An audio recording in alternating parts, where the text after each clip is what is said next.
va a poner en riesgo lo que es la visión, llevándolo hasta la ceguera.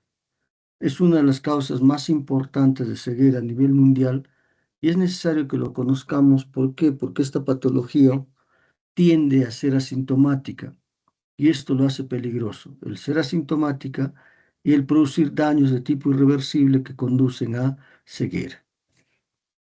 Entonces, cuando hablamos de glaucoma, vamos a hablar pues de una neuropatía óptica crónica, la misma que es progresiva. Y esta neuropatía óptica se va a caracterizar porque va a producir daño en el nervio óptico, que puede llevar incluso a lo que es una atrofia del nervio óptico. Va a producir una pérdida de células ganglionares y una pérdida de sus axones. Todos estos cambios que van apareciendo a consecuencia del glaucoma va a conducir a lo que es pues alteraciones en el campo visual, lo que hará el diagnóstico de glaucoma. Entonces, en la imagen, estamos observando en la imagen del centro, tenemos a la papila, al nervio óptico, y en la parte central tenemos una excavación de color blanquecina, que es una presentación que suele aparecer en el glaucoma. Entonces, esta excavación es una excavación que va haciéndose cada vez más grande cuando el glaucoma no es controlado.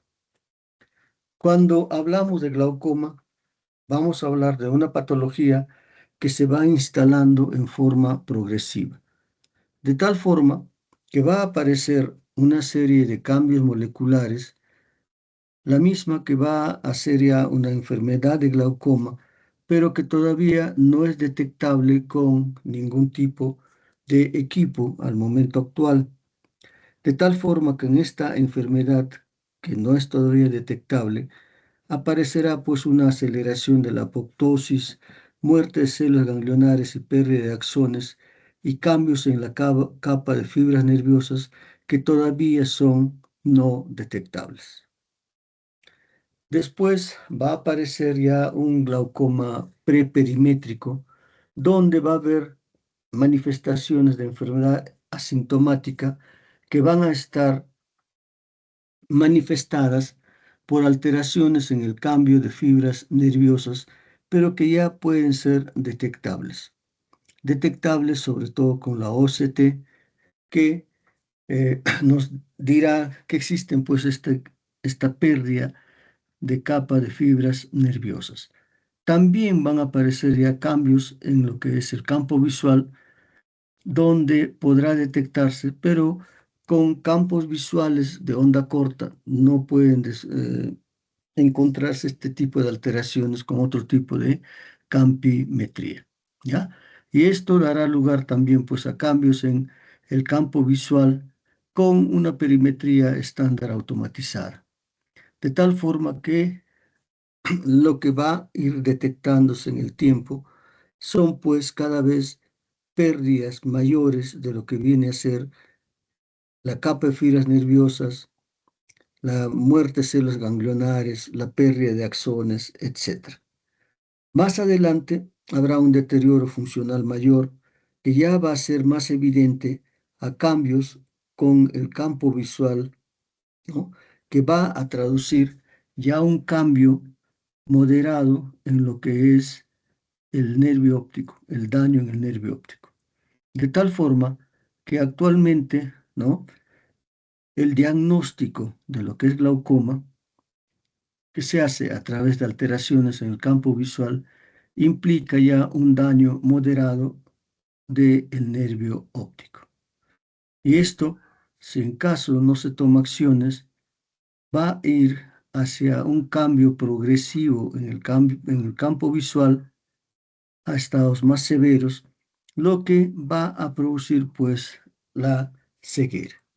Entonces, todo esto va ocurriendo dentro de lo que es la aparición del glaucoma hasta que ya se expresa cuando el ojo está dañado. Entonces, el glaucoma viene a ser una patología que es la segunda causa de ceguera irreversible en el mundo, y en algunos países esto es un problema pues de salud pública. ¿En quiénes se presenta principalmente el glaucoma? En afroamericanos cuando lo comparamos con blancos no hispanos, sobre todo en los Estados Unidos. Pero aún así es en los afrocaribeños donde hay mayor prevalencia de glaucoma.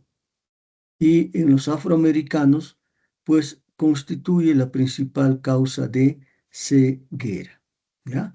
Y la prevalencia de lo que es glaucoma está progresando cada vez más. En el 2020 teníamos 76 millones de personas con glaucoma y esto para el 2040 se espera que esté llegando a 120 millones de personas portadoras de glaucoma.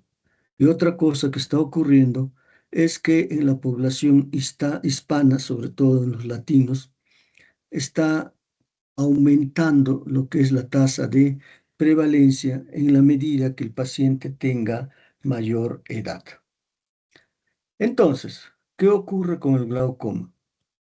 Con el glaucoma nosotros tenemos que en los países en desarrollo esta entidad se presenta con una mayor incidencia. Los diagnósticos de la enfermedad se hacen en estadios mucho más avanzados, por lo tanto, existe mayor riesgo a que pueda progresar la ceguera en estos pacientes de países en desarrollo. Por lo tanto, el diagnóstico se hace mucho más difícil de hacer en este tipo de países y cuando se hace el diagnóstico muchas veces se opta por lo que vendría a ser un tratamiento mucho más agresivo que de pronto signifique el hacer la operación que debe ser un paso final en caso del manejo de glaucoma. Entonces, de acuerdo a la literatura que generalmente viene pues de Europa y Norteamérica, esta enfermedad es mucho más frecuente, sobre todo el tipo de glaucoma primario de ángulo abierto, que más o menos está entre 70 a 80% de todos los glaucomas, ¿ya? Siendo mayor la prevalencia en afroamericanos y afrocaribeños. Entonces, más o menos sobre los 40 años hay una incidencia que es variable, ¿no? Una prevalencia que es variable. En Asia hay una prevalencia de 2,31%, en Latinoamérica y el Caribe 3,65% y en el África 4,2%. Entonces, un estimado de casi 112 millones que debe haber de pacientes portadores de glaucoma en el 2040, tres cuartas partes son glaucoma primario de ángulo abierto.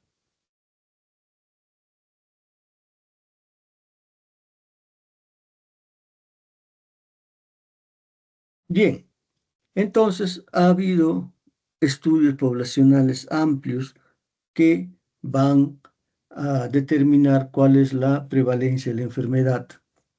Se determina que en la población blanca es mucho menor, 0,9 en mayores de 40 años, y en la población negra en 1,2 en el estudio de Baltimore. Pero en los mayores de 80 esto suele subir en la población blanca 2,2% y en la población negra 11,3%. En Europa, en otro estudio, se determinó una prevalencia en mayores de 55 años de 1,1%, pero el riesgo de desarrollar glaucoma en 10 años subía a 2,8%. Pero en estos dos estudios, ¿qué es lo alarmante que se encontró? Que hasta un 50% de todos los pacientes que tenían el diagnóstico de glaucoma, los que se les hizo el estudio, no conocían su diagnóstico.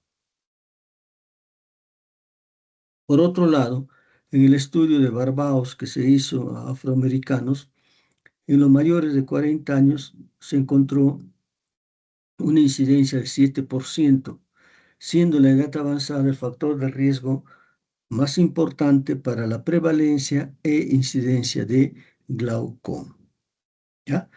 Entonces, existe un último estudio en población latina donde pues se ha determinado que en mayores de 40 años la prevalencia es de 4,7% y en mayores de 80 años 22%. Por lo tanto, la población latina actualmente es considerada una población de riesgo en la medida que va avanzando en edad. En mayores de 80 hasta 22% de latinos pueden tener glaucoma. Y todavía con el agravante de que un 75% de los pacientes en este estudio desconocían su diagnóstico. Entonces, esta es una problemática que va a tener que enfrentarse pues a futuro para combatir esta enfermedad, ¿ya? Este 75% que no tiene diagnóstico, entonces es verdaderamente preocupante, ¿ya? Pero en todo caso, se determina que en los países en desarrollo, los pacientes afectados de glaucoma pueden gastar entre 20 y 50% de sus ingresos mensuales en lo que es el tratamiento de glaucoma. Entonces, cuando hablamos de glaucoma, vamos a encontrar de una patología que suele tener un inicio insidioso, no doloroso, que es bilateral, aunque asimétrico en cuanto a presentación, y son relativamente asintomáticos hasta etapas muy avanzadas de la enfermedad. Cuando se va a hacer el diagnóstico, se recurre a lo que es la gonioscopía para determinar si es un glaucoma de ángulo abierto y más o menos qué tipo de glaucoma de ángulo abierto puede ser, ¿ya? Pero el diagnóstico se va a realizar en base a los cambios que van apareciendo en la cabeza del nervio óptico. En la cabeza del nervio óptico hay una serie de cambios que debemos de identificar y cuando los veamos podemos decir que es un paciente que puede tener glaucoma. Y esta situación de ya hallazgos en el campo visual eh, de signos que pueden sugerir glaucoma van a hacer pues de que el paciente deba realizarse otro tipo de exámenes como el campo visual, la OCT, para lo que es hacer el diagnóstico de glaucoma. Entonces, en el diagnóstico diferencial tengamos en cuenta algunas situaciones, ¿ya? Habíamos dicho que el glaucoma es una patología asintomática y bilateral, pero de pronto podemos encontrarnos con pacientes que tengan una enfermedad unilateral, hallazgos que son solamente o están presentes en un solo ojo. Entonces, en estas circunstancias, habría que de pronto pensar en una neuropatía compresiva, en una neuropatía isquémica o infiltrativa, ¿ya? Recuerden que el glaucoma es una patología bilateral. Bien, si este paciente de pronto tuviera disminución de la visión central, también puede hacer diferencia del glaucoma crónico, porque en el glaucoma la visión central no se ve afectada. La presencia de discromatopsias adquiridas, ¿no? Esto también debe hacernos pensar en que algo diferente al glaucoma está ocurriendo en ese nervio óptico. Además que en el glaucoma o en estos hallazgos atípicos puede haber una desafectación pupilar aferente, problemas visuales, etcétera. De tal forma que cuando tengamos estos hallazgos, habrá necesidad de que exista una evaluación neurológica adicional para descartar otra patología que no es glaucoma.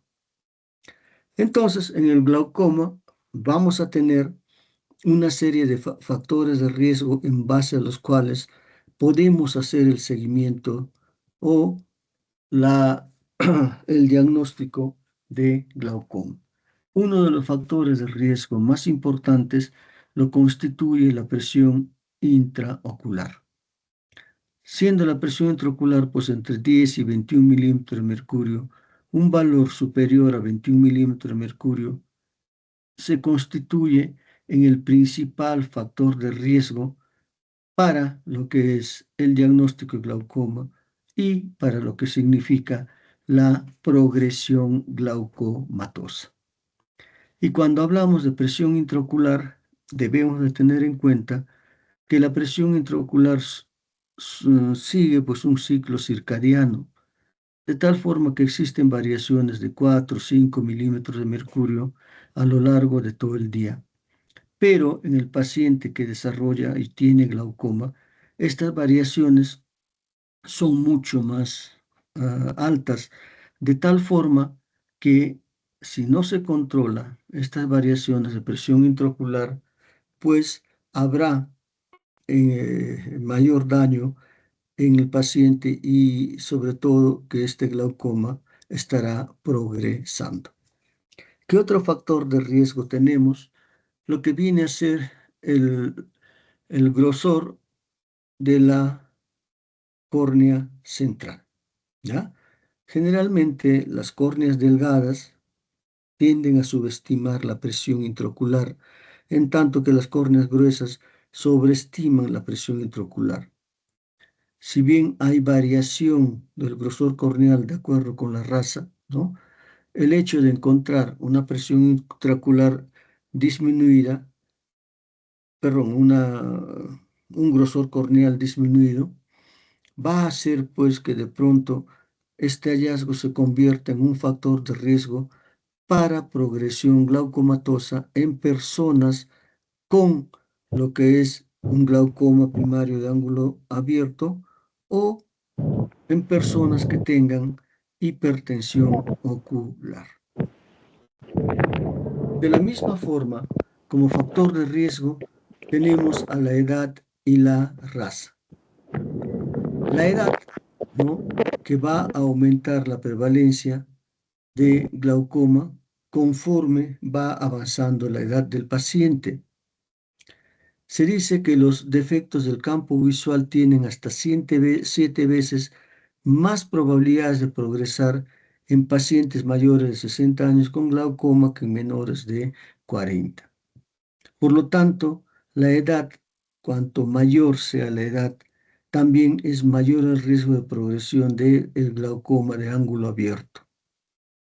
Por otro lado, la raza también se constituye en un factor de riesgo importante en lo que es la prevalencia de glaucoma, sobre todo en pacientes de raza negra, en pacientes africanos.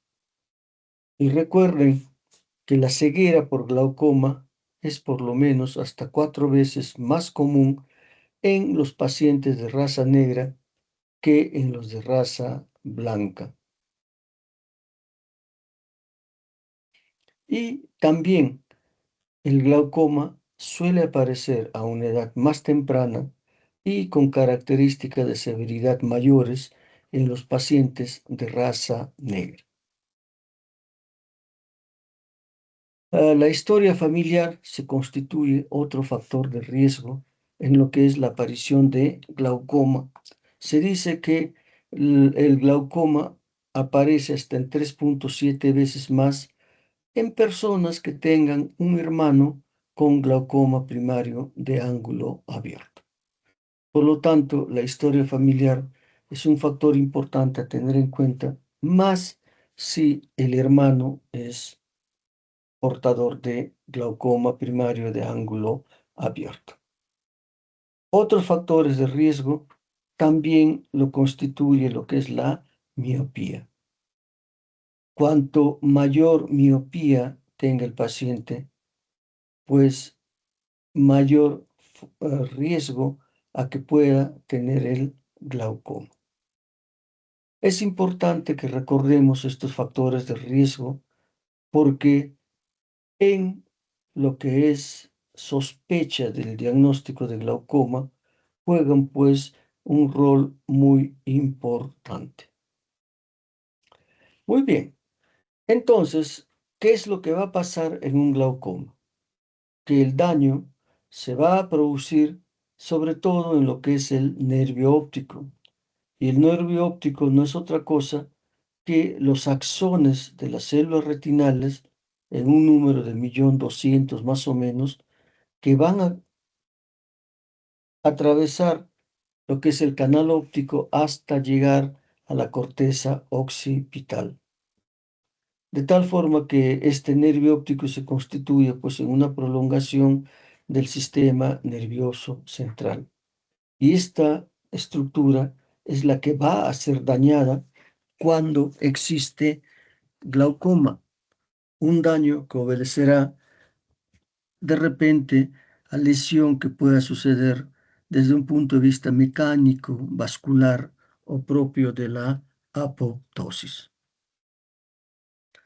Entonces, vamos a ver un pequeño video donde se va a observar lo referente al sistema de drenaje del humor acuoso que tiene que ver con el incremento de la presión intraocular.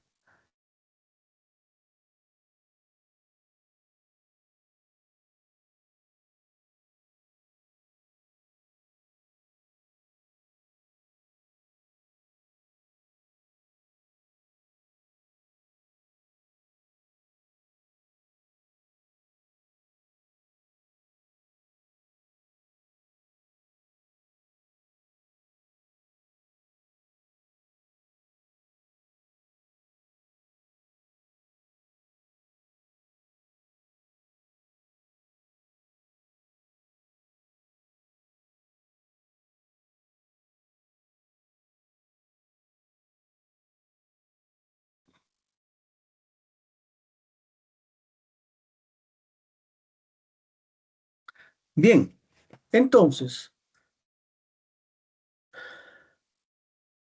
en el glaucoma primario de ángulo abierto, ¿qué es lo que va a ocurrir?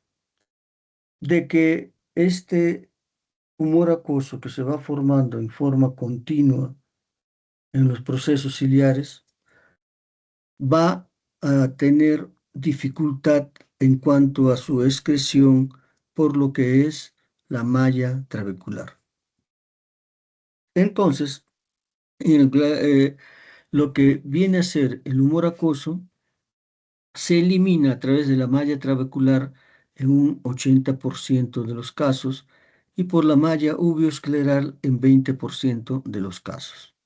Entonces, este sistema de drenaje del humor acuoso, por donde se va a eliminar, va a sufrir una alteración que va a hacer de que el humor acuoso salga con más dificultad y esto condicione a una alteración en el drenaje del humor acuoso y con el consiguiente incremento de la presión intraocular.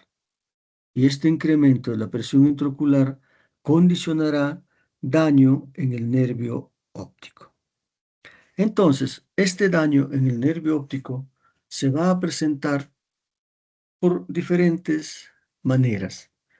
Se dice una forma biomecánica porque va a alterar la lámina criboso por donde pasa el nervio óptico, ¿no? Que va a dañar este nervio óptico por aumento de la presión intraocular. Este mismo aumento de la presión intraocular hace pues de que de pronto pueda haber una disminución de la perfusión del nervio óptico, ¿no? Por esta presión intraocular elevada, que condiciona una disregulación vascular, fluctuaciones de la presión intraocular y daño del nervio óptico. Aparte del proceso de isquemia que se va presentando por esta disregulación vascular. Y hay también una teoría neuroquímica donde va a involucrar la presencia de un estrés oxidativo que produciría una inflamación adicional de la malla trabecular, donde existiría pues disfunción mitocondrial, muerte de células, etc. Por lo tanto, en el glaucoma hay pues diferentes teorías que tratan de justificar por qué se daña el nervio óptico. Muy bien, pero lo que sí existe un consenso es de que va a existir una obstrucción en la salida del humor acuoso. Una obstrucción en la salida del humor acuoso donde existirá una desregulación del factor de crecimiento transformante beta 2, ¿no? Que va a hacer de que las propiedades reguladoras celulares se alteren, se produzca inhibición de la proliferación de células epiteliales, se produzca inducción de síntesis de proteínas en la matriz extracelular, estimulación del crecimiento de células mesenquimales. Todas estas cosas van a condicionar de que el drenaje del humor acuoso se vea enlentecido. Entonces, este cambio estructural que se va a presentar va a estar principalmente condicionada por un aumento en la matriz extracelular y una acumulación de materiales en placa que van a condicionar pues esta obstrucción al drenaje del humor acuoso. Se dice que el daño del nervio óptico, ¿no?, que se ha hecho en base al recuento de axones, y la cantidad de material en placa en el tejido yuxtacanalicular tendrían pues una correlación. Mayor cantidad de placa en el tejido yuxtacanalicular, mayor daño del nervio óptico. Y este acúmulo de lo que viene a ser pues matriz extracelular tendría también factores genéticos, ¿no? Por ahora se conoce a la miocilina, que va a estar presente en mayores cantidades en pacientes portadores de glaucoma. Están muchos genes en investigación y probablemente van a aparecer pues otro tipo de sustancias que guardan relación con este acúmulo a nivel de la malla trabecular, que va a constituir el principal factor en lo que es el aumento de la presión intraocular. Entonces, existe pues en diferentes patologías, no solo del ojo, una situación de tamizaje con miras a lograr un diagnóstico de pronto oportuno, ¿no?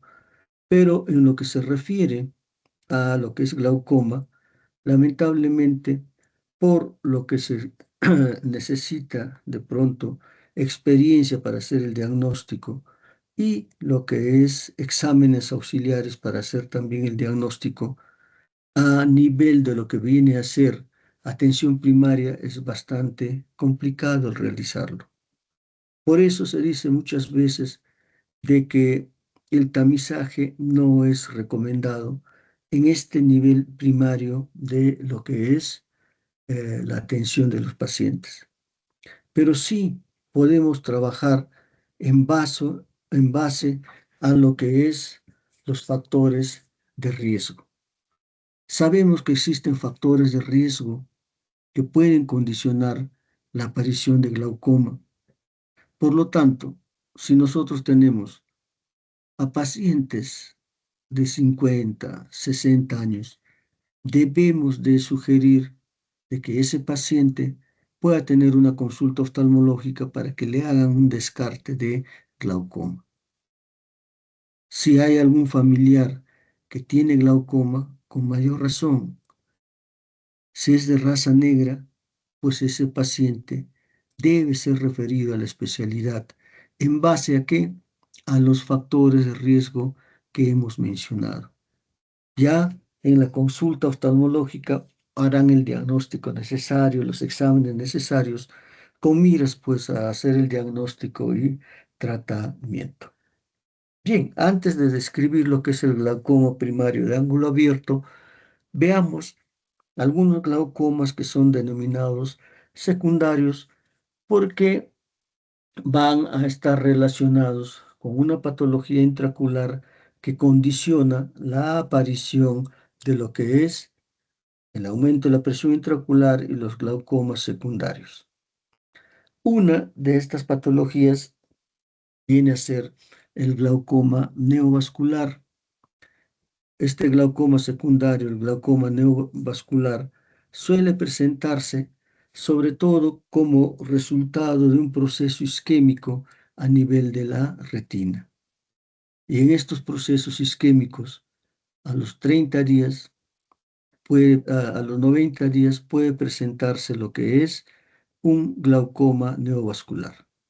Este glaucoma de los 90 días, sobre todo, aparece cuando hay obstrucción de la vena central de la retina. El hecho es de que cuando hay esta isquemia retinal, aparece lo que es este glaucoma neovascular, que se va a traducir pues por la presencia de neovasos en el área del iris, aumento de la presión intraocular, etc. Y el tratamiento, aparte de hacer que la presión intraocular disminuya, va a estar orientado hacia lo que es el cuadro de fondo que está originando este glaucoma neovascular, cuál es la isquemia retinal. De repente habilitará una panfotoculación láser, etc. ¿Ya? Entonces, este tipo de patologías cursan con inflamación ocular y el tratamiento va a ser orientado hacia lo que está originando este glaucoma neovascular. En la imagen superior izquierda que estamos observando, pues vasos sanguíneos en el iris, algo que no debiera haber. En la imagen derecha que estamos observando, pues se observa neovasos en todo el reborde del iris. ¿Y de dónde aparecen estos neovasos? En respuesta a lo que significa un proceso de obstrucción o de isquemia a nivel retinal. Otro tipo de glaucoma secundario, y uno de los más frecuentes, viene a ser aquel que va a ser resultado de un cuadro inflamatorio en el ojo, como viene a ser la uveitis, ¿no? Entonces, ¿por qué se presenta esta uveitis? Porque también la reacción inflamatoria va a hacer que se obstruyan los vasos trabeculares, los espacios trabeculares, dificultando la salida del humor acuoso y elevando la presión intraocular. Ya hemos conversado sobre lo que es la uveitis. Cuando hay glaucoma, pues tenemos que controlar el cuadro de uveitis, esta reacción inflamatoria que se está dando, ¿ya? Por ejemplo, en la imagen superior izquierda que se está viendo, un paciente que ha tenido una uveitis y los puntos que se están viendo, esos son puntos que significan que el iris se estaba pegando a lo que es el cristalino y se está rompiendo esas sinequias con un midriático, ¿ya? Entonces, pues, en la uveitis, al haber una reacción inflamatoria, puede haber este tipo de sinequias posteriores, puede haber una reacción inflamatoria, como en esta imagen donde tenemos la presencia de hipopión, pero así como hay reacción inflamatoria en la cámara anterior, puede haber reacción inflamatoria en lo que es la zona trabecular, condicionando procesos inflamatorios, presencia de reacción inflamatoria en la malla trabecular o simplemente presencia de sinequias de las estructuras trabeculares. Todo ello conduce a un aumento de la presión intraocular, a un glaucoma secundario. De la misma forma, como glaucoma secundario, podemos tener aquel que es resultado de un traumatismo. Cuando hay un traumatismo, ¿no? Se puede alterar el sistema de drenaje, por lo tanto, siempre se debe evaluar la presión intraocular, ¿ya? Porque si pasa desapercibido y de pronto no hay un buen drenaje de lo que significa el humor acuoso, va a incrementarse la presión intraocular y va a causar daño. Bien, veamos entonces lo que viene a ser el glaucoma de ángulo abierto. Cuando hablamos de glaucoma de ángulo abierto, hablamos de una patología que es bastante frecuente, ¿no? Representa el 70% de los glaucomas. Suele aparecer sobre todo en los mayores de 50 años y como habíamos adelantado, es una patología que se presenta en forma bilateral, aunque no siempre simétrico, ¿no? Y que es crónico, ¿ya? También dentro de las características está el que es totalmente asintomático e indoloro, ¿ya? Entonces, esta forma de presentación crónica, bilateral, asintomática, indolora, lo hace peligroso al glaucoma. ¿Por qué? Porque va produciendo un daño.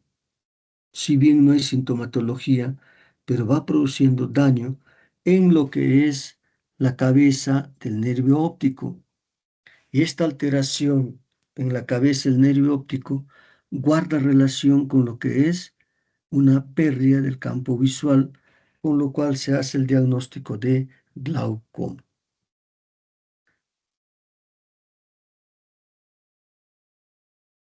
Muy bien, tenemos ahí en la imagen una diapositiva que solamente dice no afecta la visión central. Y es algo que tienen que tener en cuenta. Cuando tratamos o estamos frente a un paciente con glaucoma crónico de ángulo abierto, la visión central no se va a ver afectada. Nosotros tenemos una visión preferentemente central, porque es con el área macular, y esta visión central no se ve afectada en el glaucoma crónico de ángulo abierto, ¿ya? Que es muy diferente del glaucoma agudo, del glaucoma de ángulo cerrado, donde sí existe disminución de la agudeza visual. Entonces, recuerden que en el glaucoma abierto no se afecta la visión central. Los factores de riesgo que ya hemos visto, el aumento de la presión intraocular que constituye el principal factor de riesgo, una disminución del espesor corneal, la edad avanzada de mayores de 50 años, pacientes de raza negra, historia familiar positiva y fluctuaciones de la presión intraocular. De estos factores de riesgo, ¿cuáles son los que podemos manejar sin ser de la especialidad? Pues la edad avanzada, los pacientes de raza negra, la historia familiar positiva. En base a eso, hacemos la derivación necesaria. Bien, algunos pacientes pueden experimentar como sintomatología lo que es una visión empañada, que guarda relación con aumento de la presión intraocular, ¿no? Hay una pérdida gradual de la visión periférica que puede llegar hasta lo que es una visión en túnel, una visión tubular, una visión que siendo tubular puede mantener una visión de 20/20. Y por esta situación de lo que viene a ser el aumento de la presión, pues, que puede condicionar algún grado de edema en la córnea, puede haber también pues anillo de colores alrededor de las luces. Algunos presentan una cefalea que es retroocular, etc. Pero en todo caso, este tipo de manifestación es una manifestación bastante inespecífica. Por lo tanto, lo que se debe de hacer, pues, bueno, si hay alguna de estas sintomatologías, tratar de descartar la presencia de glaucoma. Y si hay factores de riesgo que nosotros detectamos, con mayor razón, hacer el descarte de glaucoma. Entonces, como sintomatología, el glaucoma no tiene mayor expresión hasta estadios muy avanzados de la enfermedad, hasta que el paciente pueda tener de pronto una visión tunelizada, que en esas condiciones generalmente paran chocándose con cosas que están en un campo un poquito más amplio, ¿ya? Pero sí en el glaucoma crónico, en el glaucoma primario de ángulo abierto, ¿ya? Existen muchos signos oculares, los cuales tenemos que encontrarlos. ¿Qué signos tenemos? Una presión intraocular incrementada. Si se evalúa al paciente en lo que es a lo largo del día, encontraremos fluctuaciones diurnas de la presión intraocular, pero mayores de 5 milímetros de mercurio. Cambios en la papila óptica que van a hacer de que esto sea sospechoso o nos orienten hacia lo que es el glaucoma en sí. Y estas alteraciones en el campo, en la papila del nervio óptico, pues conducirán o se reflejarán en una reducción del campo visual, en alteración del campo visual, y habrá también pérdida de capas de fibras nerviosas que se traducen en lo que es el OCT, ¿ya? En la imagen tenemos una imagen a la izquierda, donde es una imagen de un paciente normal, sin ningún tipo de patología, y la misma escena, un paciente glaucomatoso lo ve cada vez con una pérdida de la visión periférica, manteniéndose cierto grado de nitidez a nivel central. Y esta visión central, esta nitidez, no se pierde hasta estadios avanzados de la enfermedad.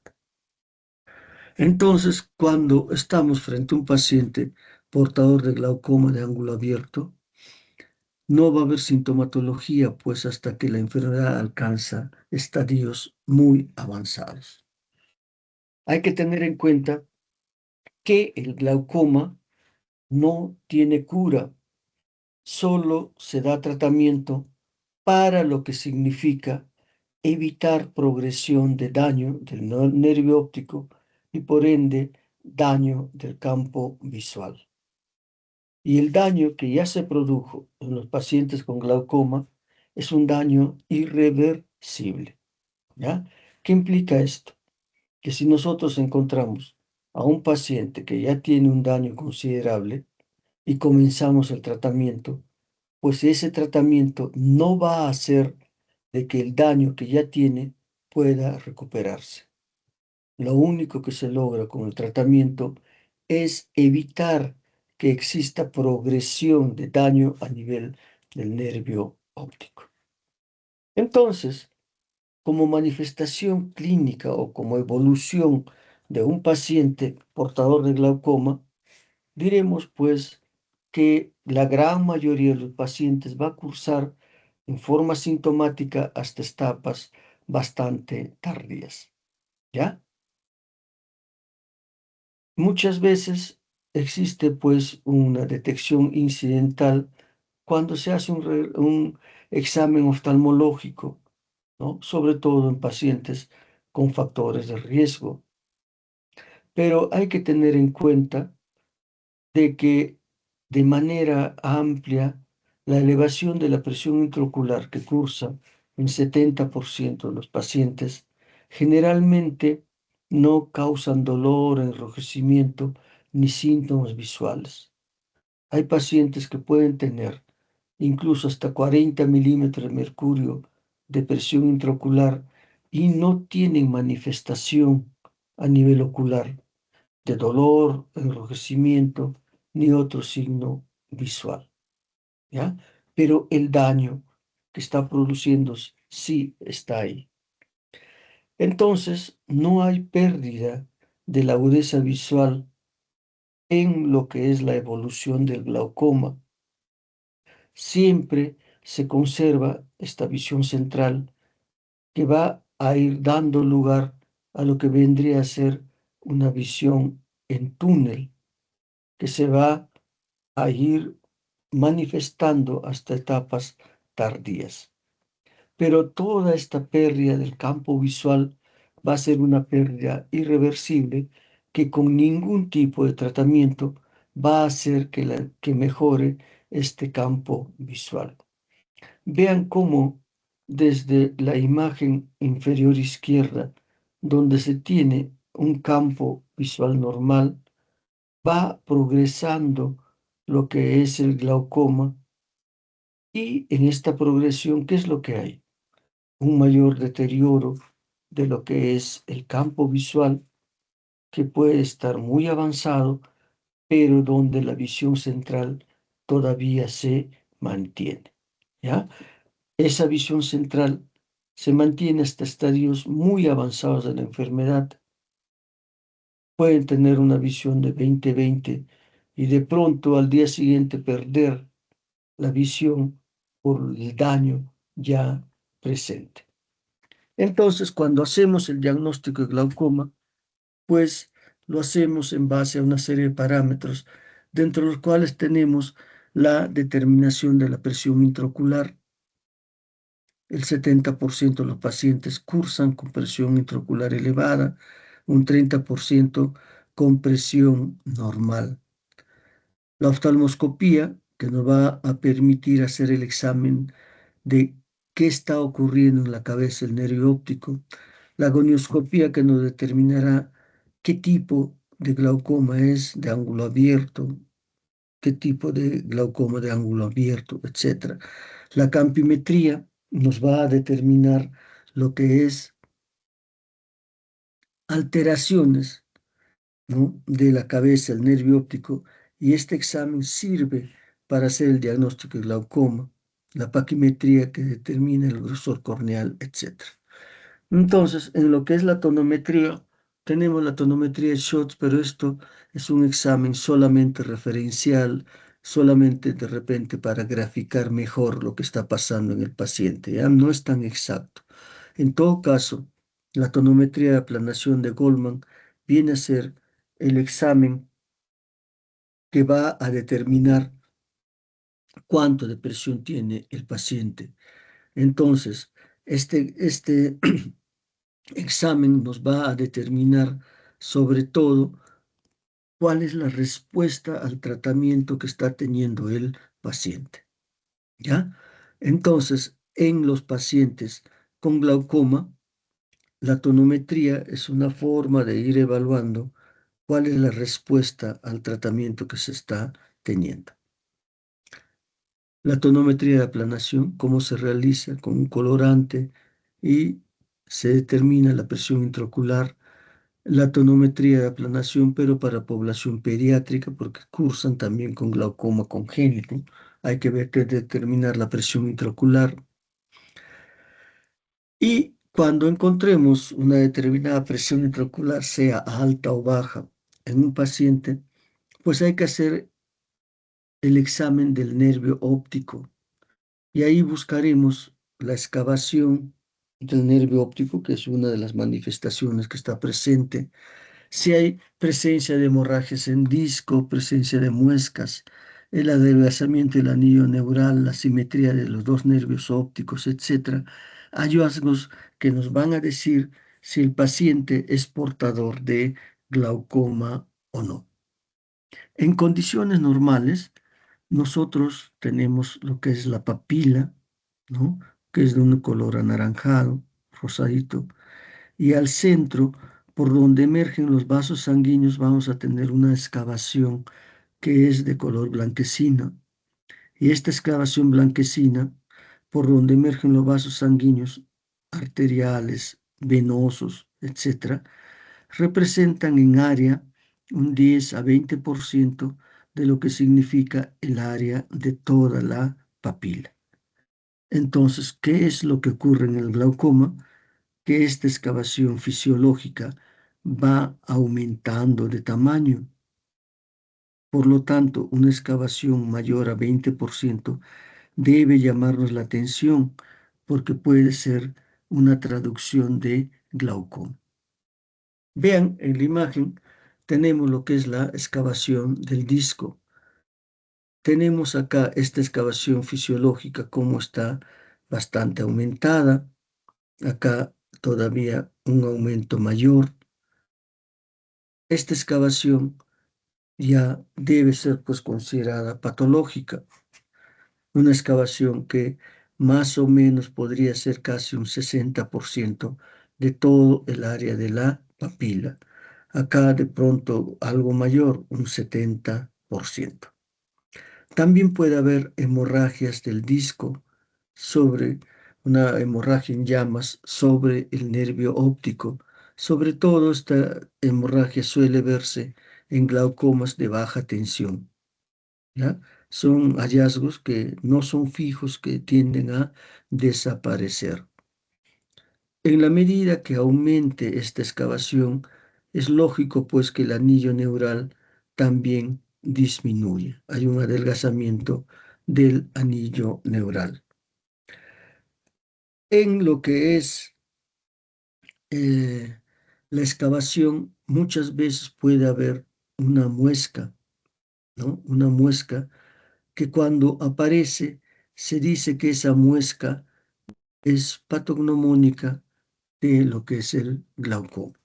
De tal forma que cuando encontramos una muesca, probablemente podemos decir que ese paciente ya tiene glaucoma, incluso antes de hacer el campo visual. Ahora, la asimetría en los nervios ópticos, en lo que es la excavación. En la imagen izquierda tenemos una excavación de aproximadamente casi 70-80%, y en el otro lado, en la imagen B, tenemos una excavación mayor entre 80 y 90%, incluso con la presencia de muesca. Pero el hecho de tener esta asimetría en lo que es el nervio óptico es un factor de riesgo bastante fuerte que nos indica que el paciente puede tener glaucoma, ¿ya? A esto tenemos como lesión granulomatosa lo que es la atrofia parapapilar, donde vamos a tener una zona beta, una zona alfa, que representen en la zona beta una atrofia corioretiniana, donde se ve la esclera, y lo que es la zona alfa, donde hay una hiper o hipopigmentación del epitelio pigmentario retinal. En todo caso, son hallazgos que pueden estar presentes en el glaucoma. También con ilusión glaucomatosa, pero que ya no está presente en el nervio óptico, vamos a tener la pérdida de fibras nerviosas, ¿no? Como se ve en la imagen, existe pérdida de fibras nerviosas que generalmente son más detectables cuando se hace una tomografía de coherencia óptica. Pueden ser vistas también eh, con el oftalmoscopio directo o indirecto. La gonioscopía, que nos determinará el glaucoma, es de ángulo abierto, y si es de ángulo abierto, qué tipo de glaucoma es: pigmentario, pseudofoliativo, etc. A través de la gonioscopía podemos ver en la malla trabecular la presencia de sinequias, producto de pronto de una reacción inflamatoria que condiciona la aparición de glaucoma por dificultad en el drenaje. Muy bien, actualmente tenemos la tomografía de coherencia óptica, que es un examen que se está usando bastante, y es un examen que estructural, porque nos da eh, la estructura de lo que es el nervio óptico y del área macular, así como de la capa de fibras nerviosas. De pronto, esta tomografía de coherencia óptica se constituye en un equipo que nos da un diagnóstico precoz de lo que viene a ser el glaucoma, un examen o un diagnóstico preperimétrico antes de que aparezcan cambios en el nervio óptico, traducido pues en el campo visual, ¿ya? Entonces, cuando se usa el OCT en glaucoma, hay que determinar lo que es la capa de fibras ganglionares y la capa de fibras nerviosas, las mismas que se ven, las capas de fibras nerviosas más en la cabeza del nervio óptico, y la de células ganglionares en lo que es el área macular. De tal forma que en el OCT, ¿qué es lo que se va a detectar? Principalmente una pérdida de capa de fibras nerviosas, ¿ya? Entonces, esta capa de fibras nerviosas es un hallazgo que aparece en forma temprana hasta 6, 7, 8 años antes de que pueda manifestarse lo que es el glaucoma. Y en lo que es las alteraciones que se encuentran con la OCT, va a ser pues una disminución, una pérdida de capas de fibras nerviosas y una pérdida del complejo de células ganglionares. De estos hallazgos que son informados, el complejo de células ganglionares tiene una mejor representación porque nos permite ver al paciente cambios que van a durar durante todo el proceso de glaucoma de una forma más constante, de tal forma que este examen nos puede servir en los glaucomas leves, moderadas o severas, ¿ya? Entonces, la OCT es un equipo muy útil, ¿no?, en las diferentes etapas del glaucoma. Puede detectar un glaucoma preperimétrico antes que aparezcan cambios en el campo visual, ¿no? Pero no reemplaza el campo visual ni a una correcta evaluación clínica, las complementa, ¿ya? Si bien de pronto podemos tener alteraciones de lo que es la capa de fibras nerviosas, ¿no?, en un momento inicial antes que aparezcan cambios en el campo visual, el problema es que si en ese momento ya puede considerarse un glaucoma al paciente y comenzar a dar tratamiento, ¿ya? Generalmente, a veces el tratamiento todavía se hace con presencia de alteraciones en el campo visual. Entonces, la campimetría computarizada sí es un examen de tipo funcional del nervio óptico y de la retina. Por lo tanto, es un examen mucho más fidedigno para poder hacer el diagnóstico y para poder hacer el seguimiento de lo que viene a ser un paciente con glaucoma, ¿ya? Pero, como habíamos adelantado, el diagnóstico con el campo visual generalmente ya está involucrando a un paciente con un daño del nervio óptico considerable. Entonces, el campo visual es útil en lo que es el seguimiento de los pacientes.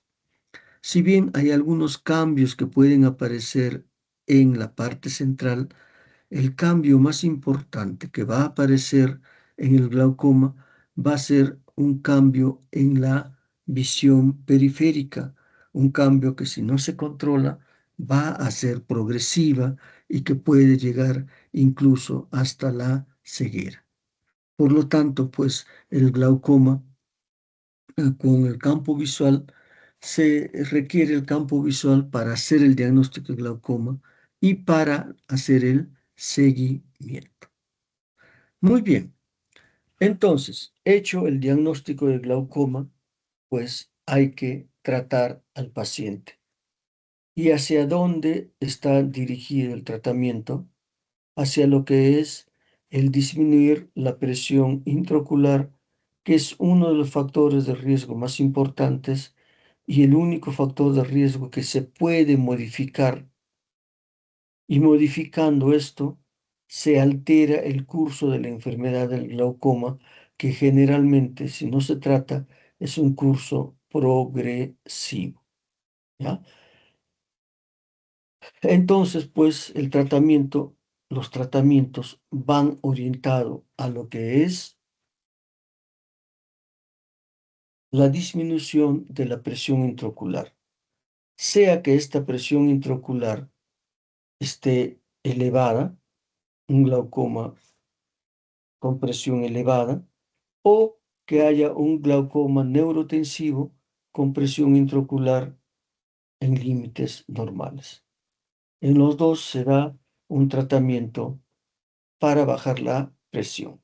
Entonces, cuando se determina cuál debe ser la presión intraocular que debe tener ese paciente, pues se determina una presión meta y lo que es que el paciente tenga la menor cantidad de fluctuaciones de la presión intraocular.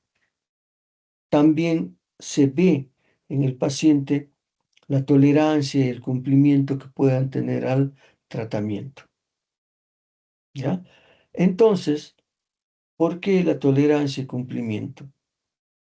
Porque los medicamentos que se van a aplicar son medicamentos que se van a dar a pacientes que no tienen ningún tipo de sintomatología, son pacientes que tienen muy buena visión, son pacientes a las que se va a gravar en su economía un costo mensual y son pacientes que van a tener efectos secundarios por el uso de los medicamentos. Entonces, esto condiciona a que de pronto el paciente no pueda cumplir con el tratamiento, ¿ya? Porque generalmente, pues, uno va a decir que está mejorando cuando tiene algún tipo de mejoría según el paciente respecto a alguna función del ojo o si se da tratamiento en otra parte del cuerpo con esa estructura que de pronto calmó el dolor, mejoró la función, etc. Pero un ojo que está viendo bien y que la medicación le haga o tenga efectos secundarios, va a hacer pues de que exista mucho incumplimiento en el tratamiento.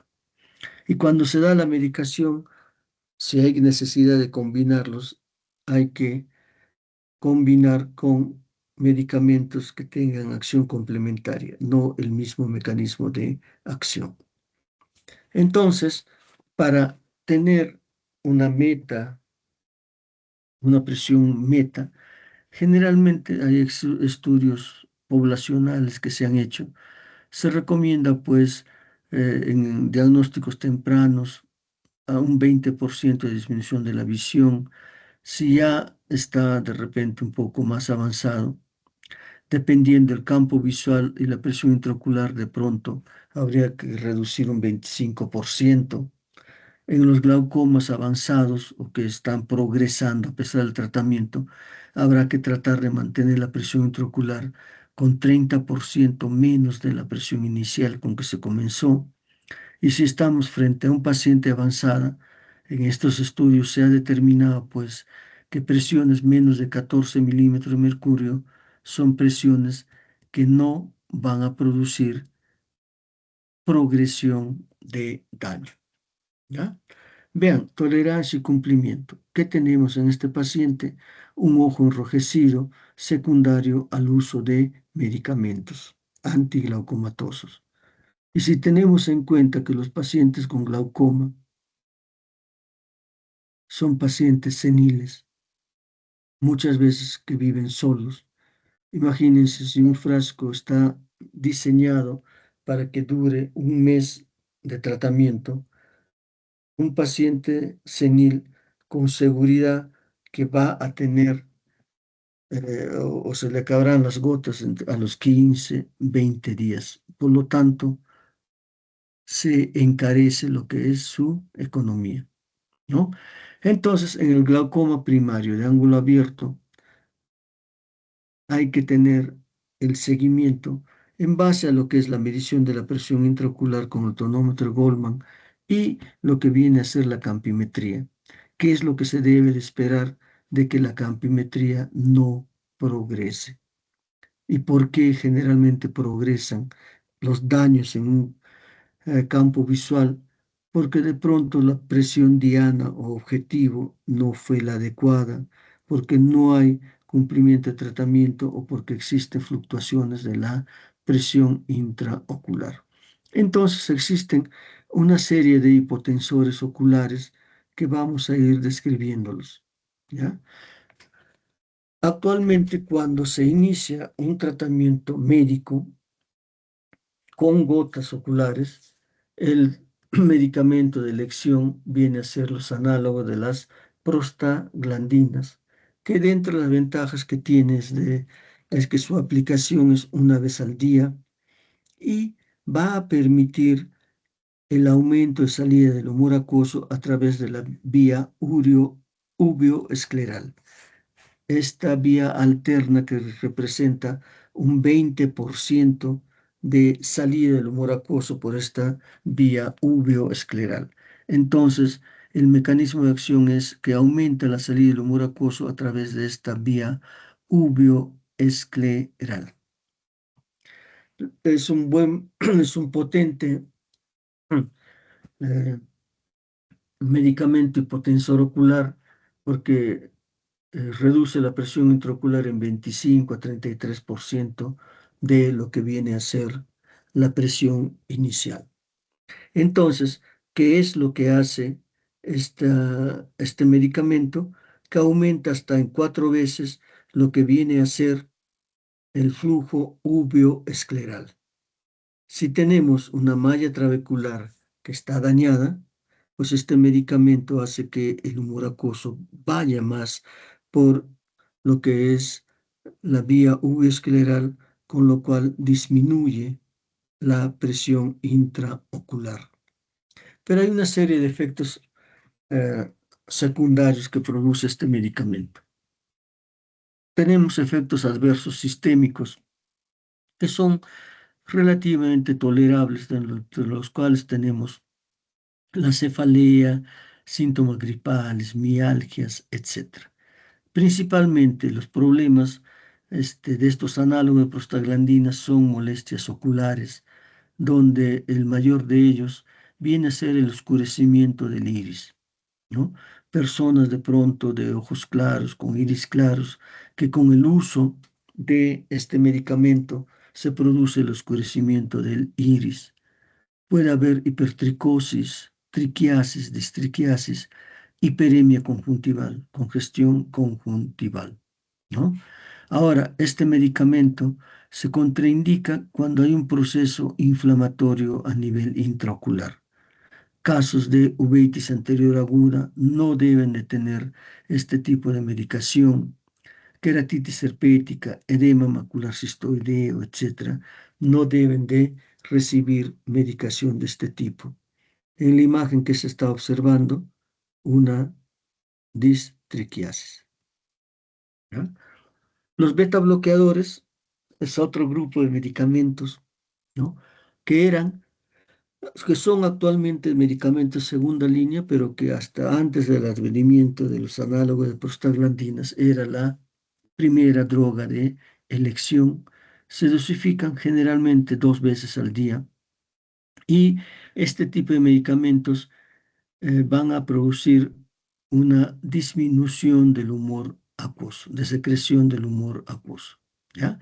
Disminuyen la producción del humor acuoso y de esta forma va a hacer de que disminuya la presión intraocular y también es un efecto o tienen un efecto hipotensor considerable entre 20 a 30% de la presión inicial.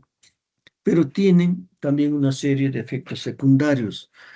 Tenemos efectos secundarios sistémicos que en estos casos sí son mucho más relevantes que los análogos de las prostaglandinas, porque estos pacientes pueden tener bradicardia, broncoespasmo, hipotensión, exacerbación de miastenia gravis, etc. ¿Ya? A nivel ocular también tienen manifestaciones como visión borrosa, hipoestesia cornal, alergias, etc. Y estos medicamentos tienen contraindicaciones donde está que no deben de usarse en pacientes portadores de asma bronquial, arritmias cardíacas, EPOC, insuficiencia cardíaca congestiva, embarazo, etc. ¿Ya? Hay que tener en cuenta que las reacciones sistémicas que se producen, sobre todo de tipo bronquial, de tipo cardíaco, etcétera, guardan relación no tanto con la dosis, porque una sola gota de este medicamento puede desencadenar crisis asmáticas. Entonces, pues hay una especie de reacción de hipersensibilidad que entra en juego con estos beta bloqueadores. Por lo tanto, se debe usar con mucha prudencia. Además, los beta bloqueadores producen una serie de cambios de conducta y tengan en cuenta que el glaucoma es una patología de gente senil. Entonces, en estos pacientes puede existir alteraciones, ¿no?, en su conducta, como pues olvidos que puedan dar la apariencia de un Alzheimer, de una demencia senil, etcétera. Entonces, pues hay que estar alertas, ¿no? Que un paciente si está teniendo tratamiento de glaucoma con estos beta bloqueadores o no. En la imagen izquierda, ¿qué estamos observando? Estamos observando lesiones puntiformes en la córnea, producto de lo que es el uso de beta bloqueadores. En la imagen derecha, congestión ocular, producto del uso de estos bloqueadores. Por lo tanto, generalmente todos los productos antiglaucomatosos tópicos van a usarse acompañado de lágrimas artificiales para evitar este tipo de complicaciones. Tenemos también los agonistas adrenérgicos, que ya representan agentes de segunda o tercera línea en pacientes con glaucoma porque tienen una menor reducción de la presión intraocular, pero por la aplicación también mayor 2 a 3 veces al día, eh, pero son usados como agentes coadyuvantes, sobre todo a lo que viene a ser los análogos de prostaglandinas, ¿no? En ellos, ¿qué va a hacer? También va a haber una disminución en la producción del humor acuoso y tiene una reacción de presión intraocular menor entre 20 a 25%. Por lo tanto, pues este medicamento debe usarse como coadyuvante, ¿ya? Y tampoco tiene, pues, eh, una situación de que sea inocuo, tiene efectos secundarios. Dentro de los sistémicos puede haber sequedad bucal, alucinaciones, terrores nocturnos, hipotensión ortostática, bradicardia, apnea, ¿ya? La hipotensión ortostática está descrita en gran parte de los productos antiglaucomatosos y es algo que debe de tenerse en cuenta, vigilar esta hipotensión ortostática porque paciente que lo sufre puede tener pues implicancias, sobre todo con caídas, ¿ya? A nivel ocular puede haber prurito, dermatitis periocular, conjuntivitis alérgica, etcétera. Entonces son productos pues que si bien tienen muy buena respuesta ante la presión elevada, tienen una serie de efectos secundarios, ¿ya? Bien, tenemos los inhibidores de la anhidrasa carbónica, otro grupo, los mismos que pueden estar en forma tópica o en forma sistémica. Dentro de los tópicos, ¿no?, la dorzolamina, la brinzolamida, y en los sistémicos la acetozolamida, que viene en dosis de 125 y 250 miligramos, ¿ya? Esto, desde el punto de vista tópico, también constituye un medicamento coadyuvante, ¿no? Y va a producir, ¿qué cosa? Un aumento en el flujo del humor acuoso a través de la malla trabecular. Entonces, la dorzolamina tópica va a usarse como coadyuvante acompañando a otro tipo de medicación y la medicación sistémica va a ser usado sobre todo para pacientes que de pronto están haciendo un cuadro agudo de glaucoma o tienen una presión intraocular muy elevada, de tal forma que requieren otro tipo de tratamiento y para esto se requiere de que la presión intraocular disminuya más, que se logra con los inhibidores de la anhidrasa carbónica sistémica, ¿ya? Tienen una serie de efectos secundarios, dentro de los cuales los efectos sistémicos secundarios son pues la presencia de parestesias principalmente. Puede haber acidosis metabólica, hipocalemia, litiasis renal, ¿ya? Pero las parestesias son una de las manifestaciones más frecuentes. Y a nivel ocular, blefaroconjuntivitis alérgica, dermatitis periocular, edema corneal, etc. Los agentes hiperosmóticos, sea la glicerina al 50%, sea el manitol al 20%, se usan pues en situaciones de glaucoma agudo, ¿ya? O en el crónico sería pues solamente como un coadyuvante a algún proceso donde la presión intraocular está muy elevada y hay que hacer algún procedimiento, etcétera. ¿Ya? Las combinaciones que deben de ser con diferente mecanismo de acción.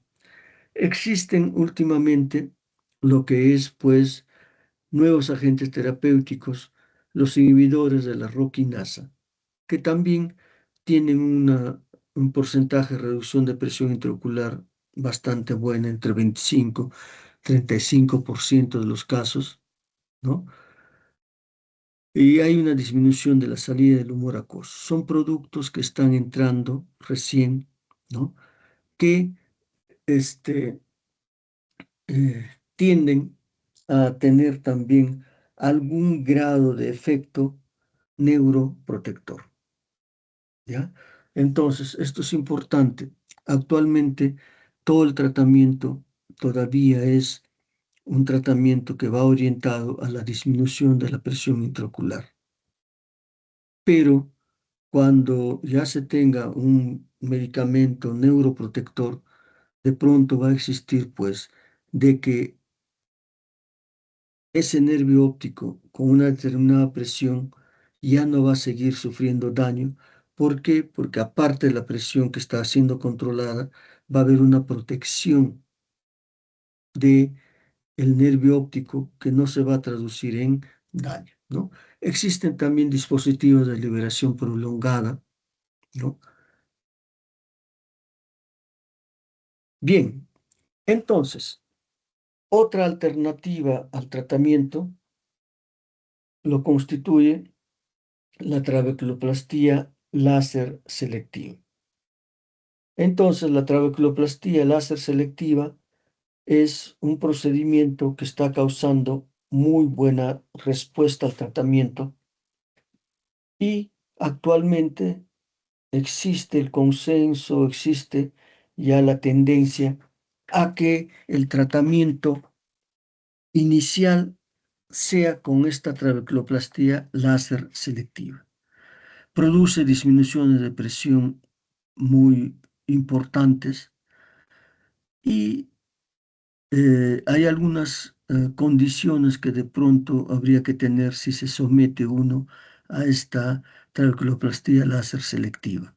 Uno, el de pronto no usar corticoides tópicos ni sistémicos y que, bueno, esta trabeculoplastía láser selectiva todavía está, digamos, con un tiempo de más o menos 5 años de efectividad.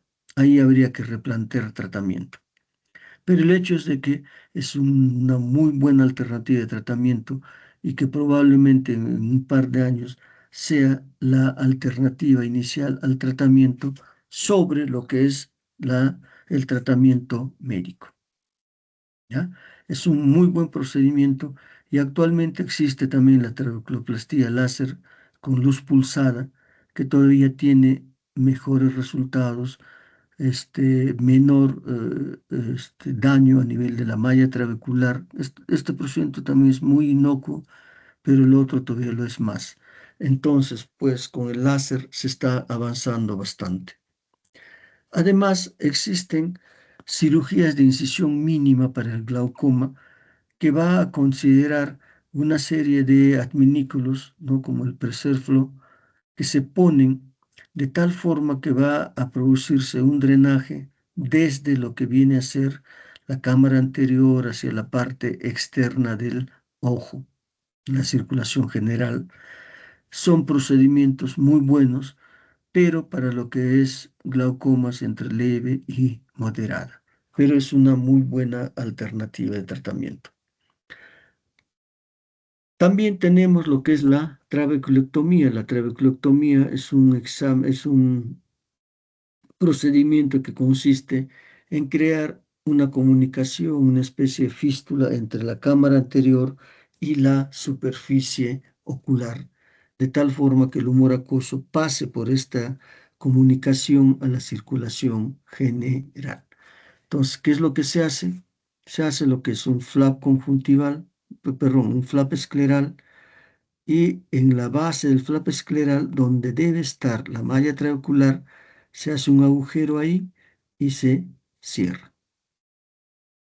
De tal forma que tengamos una ampolla que implica que está saliendo o pasando el humor acuoso de la cámara anterior, cámara posterior, hacia lo que es la superficie ocular. Es un muy buen procedimiento, es de los mejores que da resultado para cualquier tipo de glaucoma, ¿ya? Pero es algo que debe de hacerse en forma progresiva de acuerdo al resultado con otros exámenes. Esto también tiende a cerrarse, sí, pero una forma de evitar el cierre de este tipo de lo que es trabeculoctomías es el usar sustancias como la mitomicina en lo que es la superficie de la, en la superficie de lo que es la esclera para evitar la reacción inflamatoria y de tal forma no se cierre este flap. Acá se está viendo una ileectomía periférica que va a permitir el pasaje del humor acuoso desde la cámara posterior hasta la, la trabeculoctomía que se ha realizado. También existen, pues, dentro de los tratamientos quirúrgicos, lo que es la presencia de válvulas. Válvulas que tienen una parte que va a ingresar hacia lo que es la cámara anterior y desde ahí va a pasar a lo que significa, pues, la válvula en sí y de ahí va la circulación general. Entonces, pues, son procedimientos que existen en glaucoma que se van realizando, ¿no? De acuerdo a lo que es el paciente, ¿ya? Hay pacientes que reaccionan mejor a algún tipo de tratamiento que otro. Hay que estar individualizando el tratamiento. Entonces, si ya tenemos un glaucoma diagnosticado, existen algunos hallazgos que guardan relación con lo que significa la menor progresión de glaucoma. Por lo tanto, habría que ya adicionar cuando uno tiene el diagnóstico de glaucoma, el mantener un índice de masa corporal dentro de lo normal. Cuando no se cumple con esto, se dice que hay asociación con progresión de enfermedad. Por lo tanto, habrá que tener una dieta saludable, realizar ejercicios en forma regular, pero dentro de estos ejercicios, ya que la gente a veces practica yoga, etcétera, evitar pararse de cabeza, evitar maniobras de mansalva, para que no exista progresión de daño de la enfermedad. Hay un glaucoma pseudoexfoliativo. En este tipo de glaucomas, si el paciente tiene este tipo de glaucomas, evitar tomar más de 3 tazas de café. Por lo tanto, pues hay algunas recomendaciones que van apareciendo que es necesario practicarlas si se tiene el diagnóstico de glaucoma. ¿Ya? Entonces, falta unos minutos para terminar. Veamos lo que es el glaucoma de tensión normal. El glaucoma de presión baja, ¿no? Con menos de 21 milímetros de mercurio con presión normal, también va a ser una patología que va a tener expresión de daño en el nervio óptico, que va a tener daño en el campo visual y también el daño que produce todo esto es alteraciones en el sistema de drenaje de la malla trabecular. Cuando se hace la evaluación, vamos a tener también los mismos hallazgos que hay en un glaucoma crónico de ángulo abierto o primario de ángulo abierto. ¿Qué quiere decir esto? Habrá aumento de la excavación, presencia de muesca y todas esas cosas. Pero en estos pacientes hay mayor presencia de lo que se llama hemorragias en astillas, ¿no? Los defectos en el campo visual son similares al del glaucoma primario de ángulo abierto. Algo que puede distinguir a estos pacientes es el hecho de que presentan fenómenos vasculares. En ellos es mucho más frecuente el fenómeno del Raynaud. Por lo tanto, este espasmo vascular periférico con frío es algo que de pronto puede orientar al tipo de glaucoma que tiene el paciente, un glaucoma de tensión normal. Las migrañas suelen ser más frecuentes, existe una hipotensión sistémica nocturna, ya sea porque de pronto hay una hipertensión sistémica sobretratada, que puede alterar el flujo reducido en la arteria oftálmica. Entonces, pues en estos pacientes va a existir problemas de tipo vascular, ¿ya? Y el tratamiento sigue igual, lograr una visión objetivo, la trabeculectomía, si en caso es un paciente que no hay buena respuesta a otro tipo de tratamientos, etcétera. Entonces hay que estar adecuando tratamiento en este tipo de pacientes, ¿ya? Y muchas veces estos pacientes con glaucoma de tensión normal se constituyen en pacientes de mayor dificultad en el tratamiento, porque de pronto son presiones que estás encontrando de 10, 9, y incluso pueden con esas presiones seguir perdiendo campo visual, ¿ya? Y para terminar, veamos el glaucoma congénito. El glaucoma congénito suele ocurrir antes de los 3 años, un 80% de ellos ocurre el primer año de vida y tiende a ser bilateral en 75% de los casos. ¿Qué es lo que ocurre como manifestación en un glaucoma congénito? Pues la presencia de buftalmos. ¿Qué se entiende por buftalmos? Un ojo grande, un ojo de buey, como lo conocen también. ¿Y por qué sucede esto? Porque si tenemos una presión intraocular elevada en un colágeno inmaduro, como es el ojo del niño, pues vamos a tener, ¿qué cosa? Pues vamos a tener una distensión del globo, un ojo más grande, con anormalidades que se notan sobre todo en el diámetro corneal, que tendrá una córnea mucho más gruesa, ¿ya?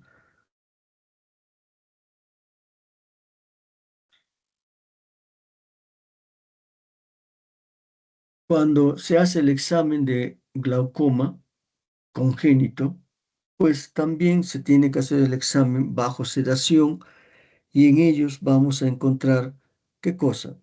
De pronto presión intraocular elevada, asimetría en la relación copa-disco. Si se hace la medida de la vista, encontraremos una miopía axial, etcétera. Si medimos la distancia de la córnea, vamos a encontrar una córnea más grande de 12 milímetros. Podemos encontrar edema corneal, fotofobia, epífora, ¿ya? Entonces, como síntomas, los pacientes pueden manifestar irritabilidad, fotofobia, epífora, pobre visión. Y como signos, vamos a encontrar presión intraocular elevada, el buftalmos, las estrellas de Hub, edema corneal y daño en el nervio óptico. En la imagen que se está observando en el ojo izquierdo del paciente, vemos la epífora, vemos el edema corneal, que se observa en el ojo izquierdo del paciente, una megalocórnea con alteraciones en lo que es la coloración de la córnea por esta presión elevada que tiene, la presencia de lo que es un edema corneal, ¿no? Propio de lo que es un glaucoma congénito. Recuerden, ustedes ven una alteración de este tipo, eso es traducción de patología. ¿Qué se está observando ahí? Se observa lo que se llama las estrías de Hub. ¿Por qué se producen? Porque hay ruptura de las estructuras de sostén de lo que es la córnea. Y esta ruptura, por la presión intraocular elevada, facilita lo que es el pasaje de el humor acuoso y por lo tanto se edematiza la córnea, que es un hallazgo que suele presentarse en el glaucoma congénito. Entonces, un glaucoma congénito tiene que diagnosticarse para ser operado en forma temprana. El tratamiento médico no da buen resultado. Siempre el tratamiento tiene que ser quirúrgico. ¿Ya? Bien, chicos, con esto estamos terminando esta clase. ¿Alguna inquietud? Chicas, chicos,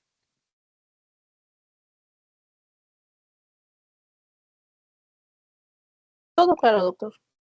todo claro. Listo, nos vemos lunes, martes, normal en las clases, ¿ya?